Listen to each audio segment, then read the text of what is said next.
I was born in Lebanon. Lebanon is one of the smallest countries in the world. Historically, one of the oldest inhabited countries in the world as well. And back then, it was a population of just around 1 million or less people in the whole country. My dream when I was young was to meet people all around the world. My dream also was to interact with people globally, to walk the streets of different countries and see how people live and see how I can add to their lives and how they can add and teach me in my life. And the world is full of colors in my eyes every minute, no matter how gloomy it is. I always saw the brightness. And I feel like I grew up very, very fast. And I feel like my childhood was very brief. I lived initially with my mom and dad, and they traveled quite a bit. Africa, Middle East, a little bit of Europe, Spain. They settled in Kuwait, this desert country in the Gulf, in the Middle East. And when I got into middle school, I couldn't do the desert life anymore. So I wanted to live with my grandparents in Lebanon. So my mom supported me. I moved to Lebanon, and civil war started.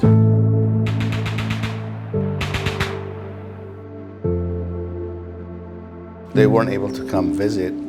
I wasn't able to leave and visit them, so there was a good-sized chapter in my life living in Lebanon, and this is where I have most of my memories. Culturally, we take care of our elders, and it's almost mandatory. There's no ifs, whens, or buts. These people got us here. These people are what created our society, and we're supposed to carry them until the end. So I felt like I was responsible for them as well, even though they're the ones taking care of me. But on the inside, I felt like whatever they wanted, whatever they needed, it's on me.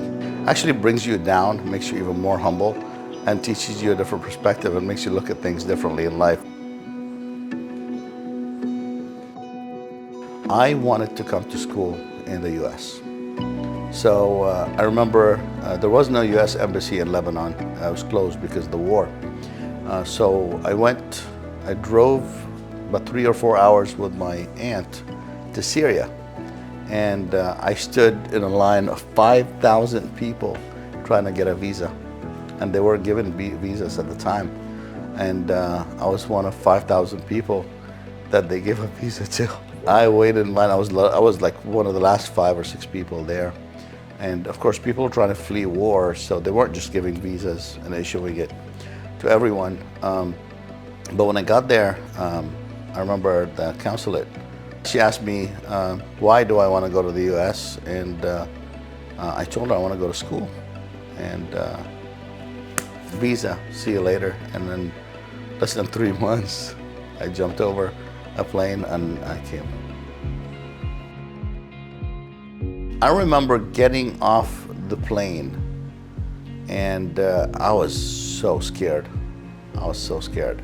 I didn't have my grandparents.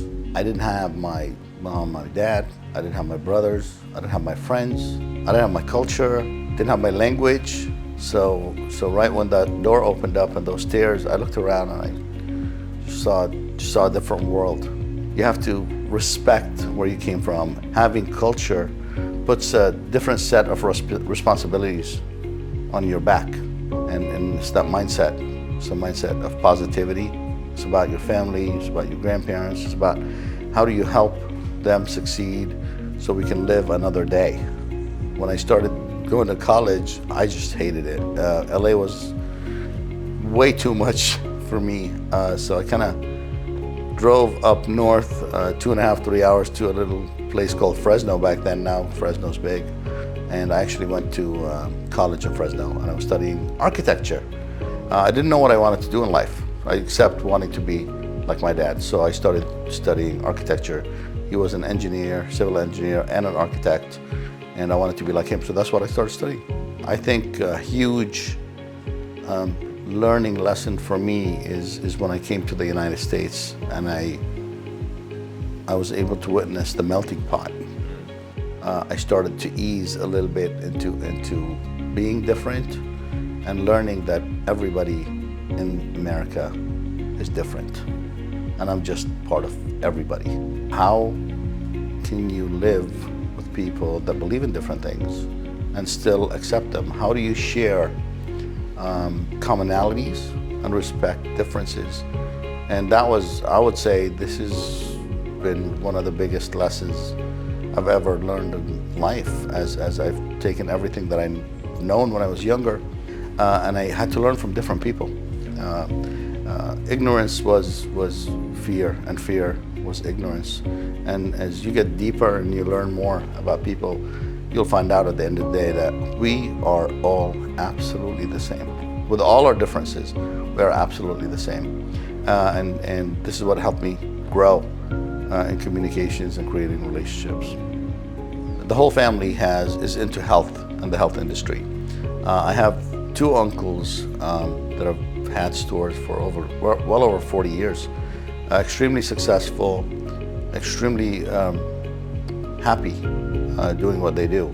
So they actually supported my dad on purchasing a store in a little city called Pleasant Hill, a few minutes from San Francisco.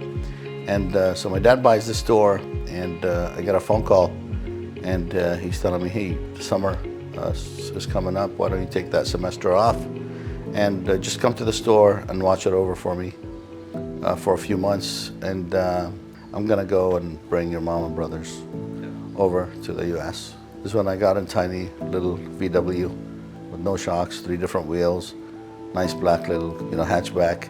I actually drove it up to Pleasant Hill, and I walked into that store, that health food store. It was called Natural Life Foods. I walk in the store, and I'm new in the country. I don't know much about health, okay? And I don't know much about nutrition. And I walk into this business, and it's colorful, bright, and confusing. I walk in, there's tiny little bottles everywhere. I don't know what they do. Definitely stressed and scary, but I was excited that I don't have to go to school for the summer.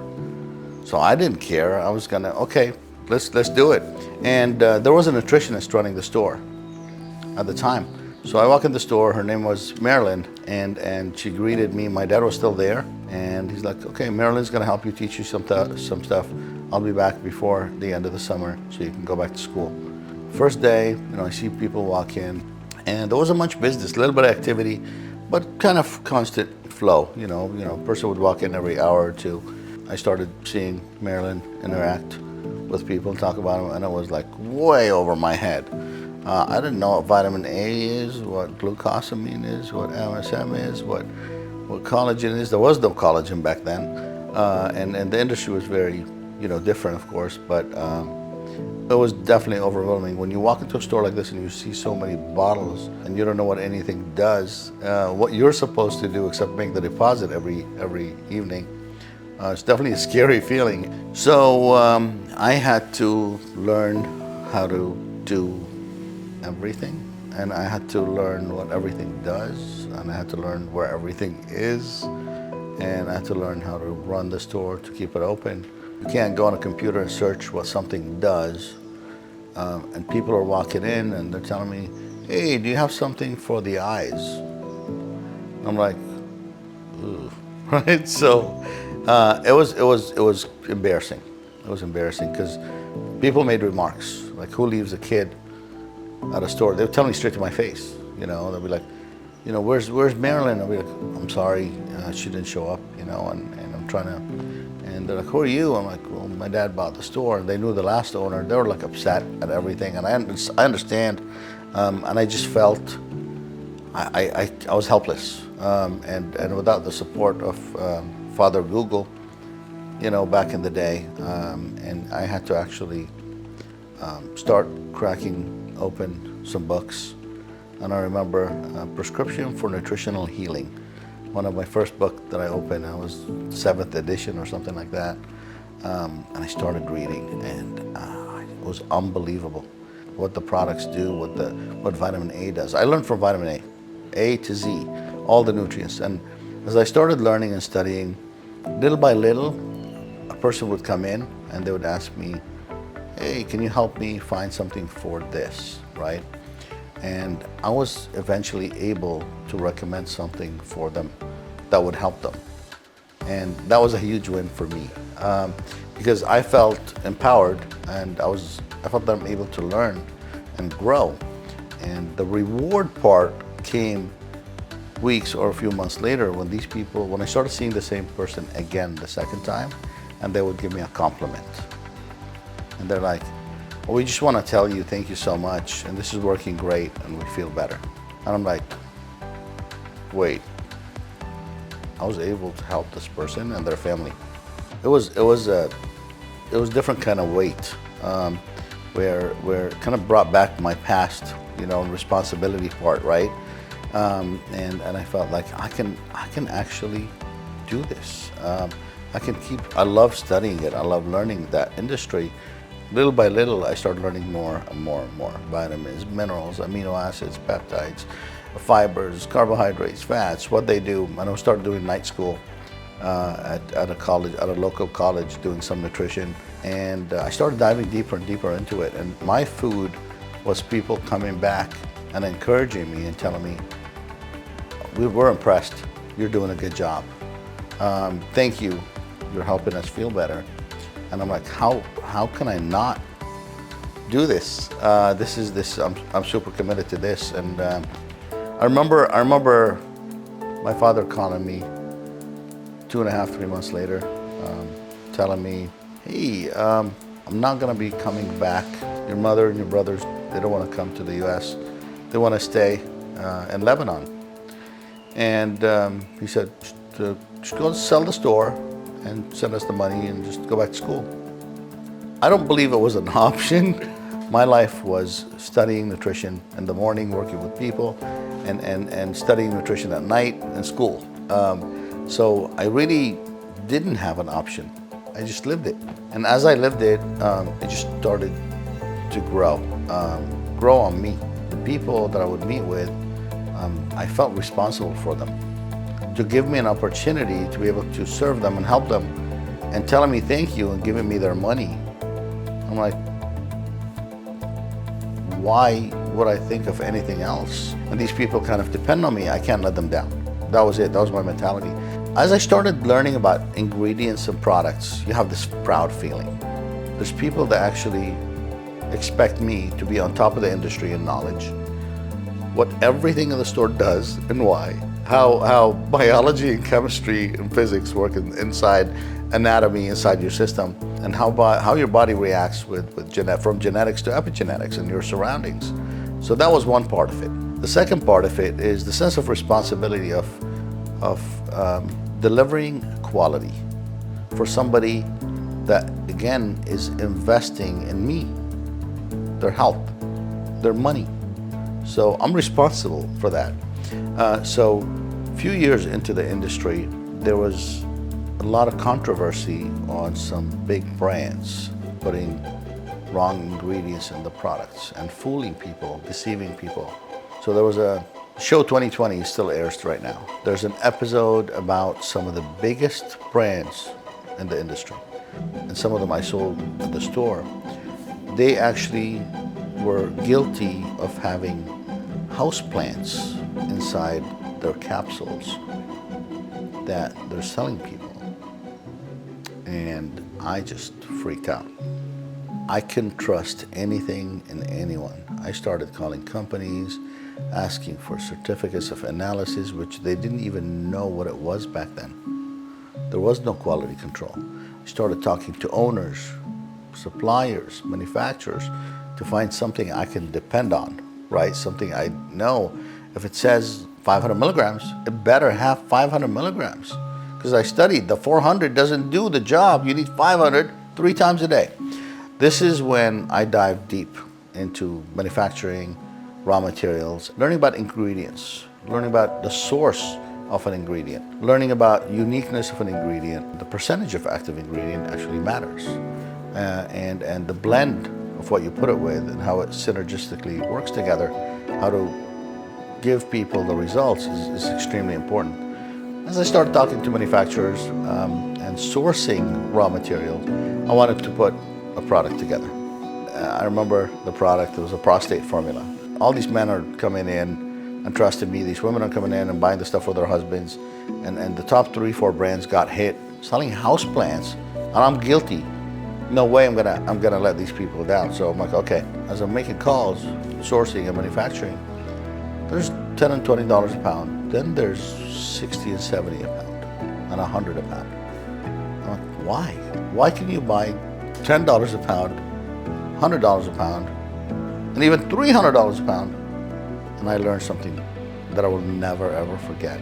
The $60 one has like 2 or 3%. $200 one has like 15%. The $300 one was like 20% active ingredient. So I'm sitting and thinking, okay, there's no thinking. I want the best for my people. I want the results at the end of the day. I want them to come back and tell me how it worked, and I want to get more of these stories. The stories that got me to do where I'm at, and that what got me to believe in what I do. So I chose the most expensive one. I sourced it. I had it shipped to the manufacturing facility. I put it on the shelf, and the price, no joke, the price was 5 times more expensive than the most expensive one that was on there for prostate. So people would come in, do you have something for prostate? They look at the price, they're like, what? No, I can't. I'm not doing this. You know, this is so expensive. Wait, let me tell you why it's expensive. And I told them exactly what I just said. And they're like, okay, all right, I'll try it. I'll try it for a month. I'll try it for 2 months. And man, I remember the first man using the product, and the first few after him, first few women bought it for their husbands. And I remember the first one coming back with a paper from his doctor showing his levels drop and how much month after month. And that was my first lesson with my first product on never compromising the integrity and the quality to save a penny, because this is your temple. You need to walk, you need to think, you need to be healthy, you need to perform, you need to go to work. This is not a place to save money, and this is the place where you indulge and give yourself the best. The results confirmed what I had decided, which is never ever to compromise integrity and quality. The more important part is just I loved what I was doing so much, and nothing, no matter how scared I was, no matter how much lack of money I had to even place an order, through depressions and recessions, through industry boycotts, through many challenges. Challenges will always come. Do we run away, or do we find a way to fix it? Every time I would win a small fight, I would gain confidence. Confidence about what I was doing and that I'm doing the right thing. And I would just fall in love with it more and more. And the challenges that continue today will always be, and they will only get bigger and bigger. But your confidence in beating the challenge becomes more and more rewarding as well. That a lot of people are scared of taking the journey because they're afraid of failures. And I think failure is the reason for success. You can't taste the sweet success without crying and falling on your knees, falling on your face multiple times. You're supposed to take the journey, you're supposed to fall, you're supposed to bleed, you're supposed to cry, you're supposed to get up, you're supposed to fix it. We have a responsibility for people, for other people in our lives, for our community, for our country, for everything around us, and you can't abandon this responsibility. And your job, and my job, and everybody's job is to find a way to make it happen, no matter what challenges come in. Challenges are there for a reason. The reason is to surpass them.